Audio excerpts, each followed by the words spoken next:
Hey everybody, welcome to more Ryan Serhant. Here are the 9 things that I've learned running my own company over the past 3 years, and I've done them the hard way so that you can now do them the easy way.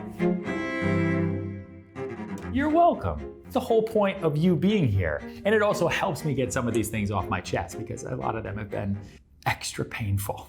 Number 1, there is no such thing as a Eureka moment. I don't know why, but when I started the company, I thought that I was gonna get to a point where, product market fit, or that's why people are coming here. That's where our customers are coming. This is what we're known for. This is our value add. This is our product. And it just doesn't happen. Everything moves nice and slow. And that Eureka moment, that light bulb moment, actually happens in hindsight. It's like when the lights are completely turned off, that's when you see the shining light over there and you say, that's why customers are coming here. That's what's interesting about our company. I want to lead more towards that light, make it brighter, and that's what we're going to build around. Don't work all day, every day, waiting for that major Eureka moment. It's happening all around you right now. You're just not going to notice it until you're ready for it.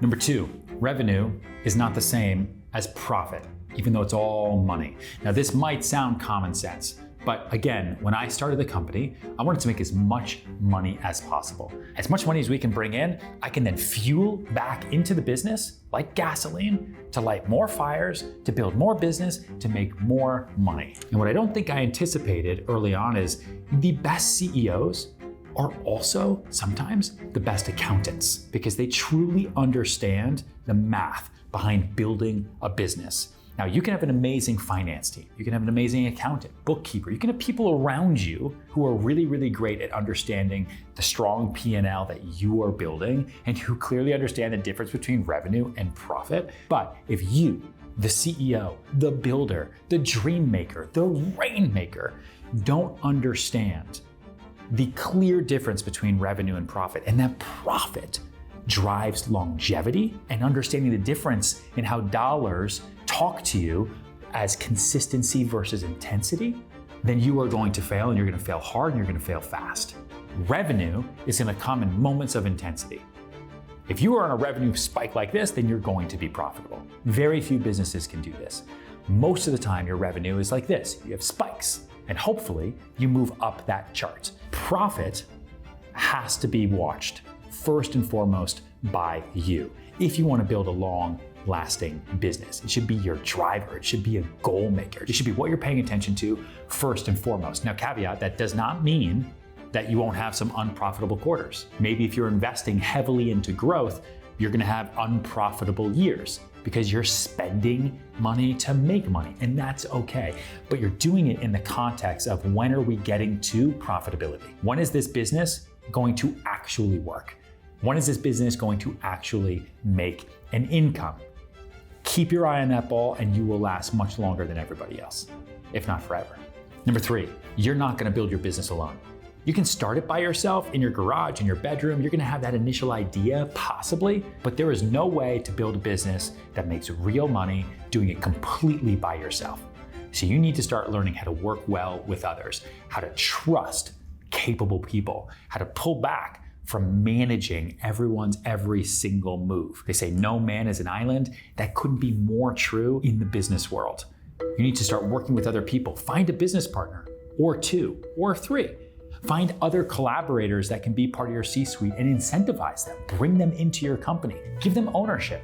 You know the mistake so many founders make? One is they take money off the table way too soon.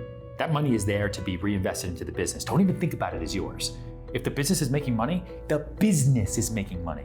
So take that money and say, thank you, business, for making this money. Here you go. Here's more money. Can you make more?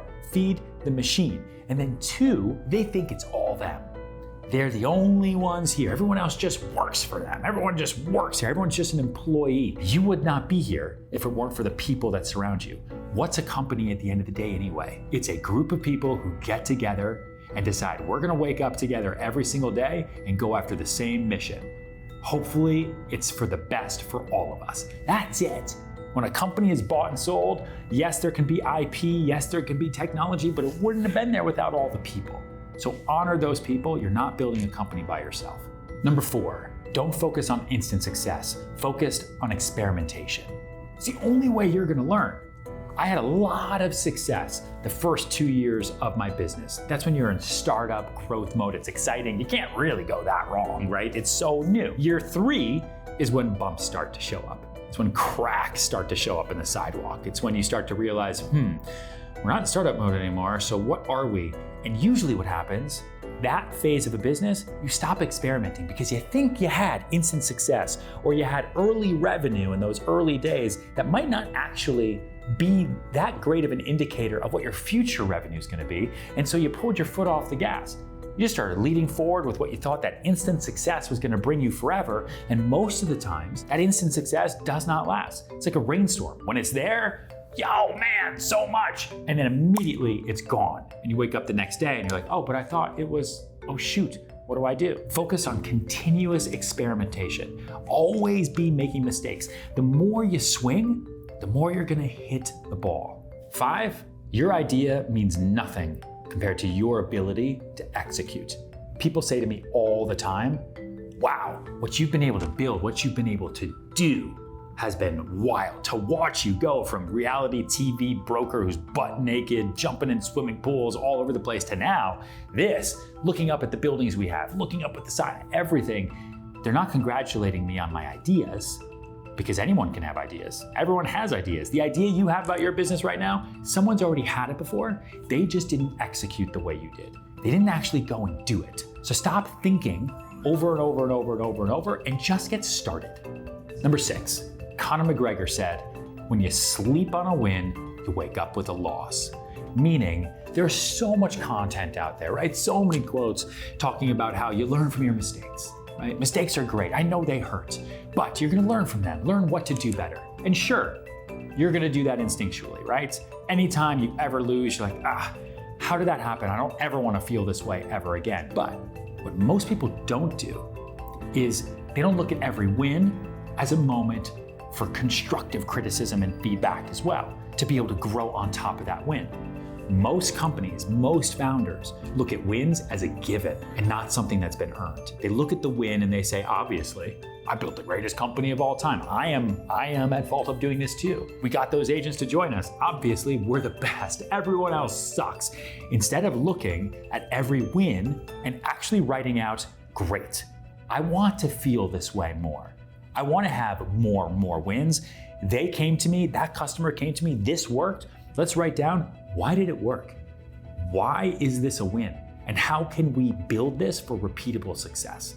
Number 7, you, founder, CEO, genius, you are not the most important asset in your business.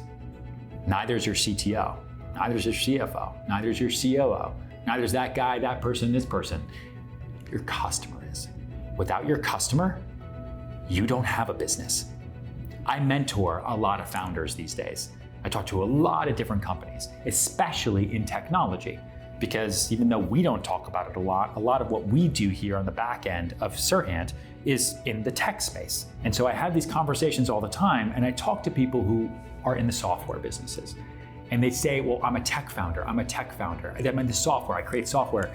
And I always have to remind them, because they're only talking to me because they're having problems. You're not in the tech business, you're in the tech sales business. You're not a software developer, you're in the software development sales business.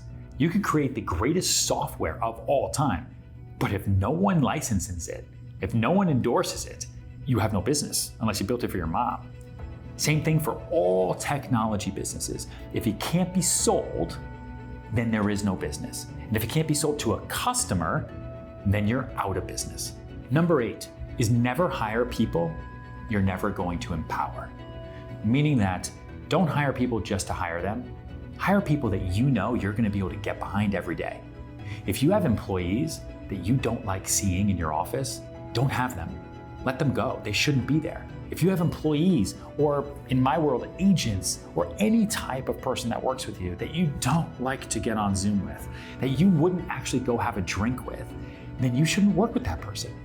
You want to surround yourself with people, and I know it's hard, trust me, who you feel excited about empowering every day, where you know, man, If I just give them X, Y, and Z, they're gonna be a rocket ship for me. Every employee should feel like that to you.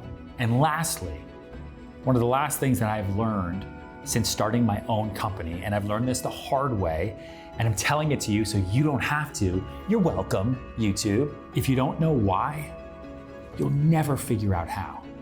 Now, Simon Sinek talks about this a lot, and I think it's really, really, really smart, but it's a difficult concept to kind of wrap your head around because it's not as tactical as some of the others that I've gone through. Everyone knows what you're doing when you're building a business or starting your own company. Sometimes you're also gonna know how, but if you don't know why you're doing it, like the real why, then neither are all of the people who work with you. That's culture, that's DNA. You can start anything with intensity, the way we talked about, but it's gonna slowly fizzle out if no one knows why they're being so intense all the time. They're gonna know, okay, I know what I'm doing to be intense. They're gonna know how they're creating the intensity, but if we're not understanding why we're doing it, then guess what? Your arms get tired. And there's other places to work. There's other places to go, and they're not with somebody that doesn't have a clear why vision. So as homework here, students, think about, as you're building your company, what your truth is as a founder, as a company. Write that down, right? What is your vision statement? What is the why that you're doing here? At Serhant, our vision statement, our why, is we're doing this because we want to help everyone make a move for their future. So if that's an agent, that's moving to us to build your future. If it's a buyer, helping you make a move. If it's a seller, we're helping you make a move for your future. And it works. We're all aligned on that. We want everyone to have an awesome future because the future starts now. And so does yours if you follow me and subscribe and like and send this video everywhere. So thank you for watching another episode of More Ryan Serhant. I hope this was helpful. I'm just sitting here in between meetings, slightly stressed out at what's going on, sharing some of the things that I've learned the hard way so you can do them the easy way. Love you all.